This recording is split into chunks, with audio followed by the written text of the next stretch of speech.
Hello, it's me again, and we're continuing our Bible studies, King James Version, and it will be under Genesis 13. We're just coming right along. It will be three different parts. Abram and Lot part ways. Lot pitches towards Sodom, and God renews the promise to Abram. So let's just dive right in and see what happens. And Abram went up out of Egypt, he and his wife, and all that he had, and Lot with him into the south. And Abram was very rich in cattle, in silver, and in gold.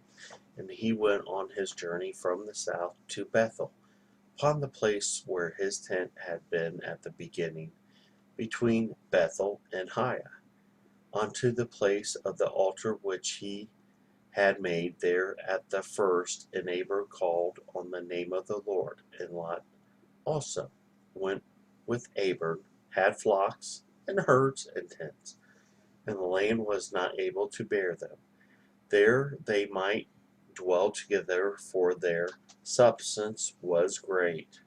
So they could not dwell together. There was a strife between the herdsmen of Abram and the herdsmen of Lot's cattle. And the Canaanites and the Perizzites dwelt then in the land. The neighbor said upon Lot, Let there be no strife, I pray thee, between me and thee, between my herdsmen and thy herdmen, for we are brethren. It is not the whole land before thee. Separate thyself, I pray thee, for me. If thou wilt take the left, then I go to the right. Or if you depart to the right, then I will go to the left. Well, this ends that first part. Let's go to the second part, and Lot pitches towards Sodom. I don't think it's going to be good for Lot there. Okay. And the Lot lifted upon his eyes and held all the plain of Jordan. There was well water everywhere. Before the Lord destroyed Sodom and glory, even the garden of the Lord, like the land of Egypt, as thou come upon Zorah.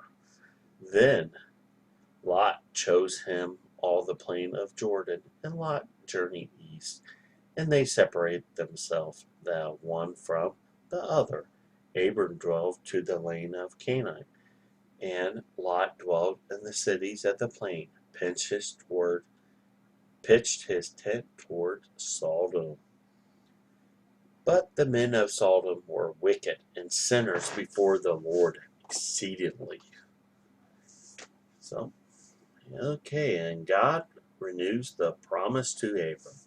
And the Lord said upon him, after the Lot was separated from thee, Lift up thy eyes and look for the place that are northward and southward, eastward and westward.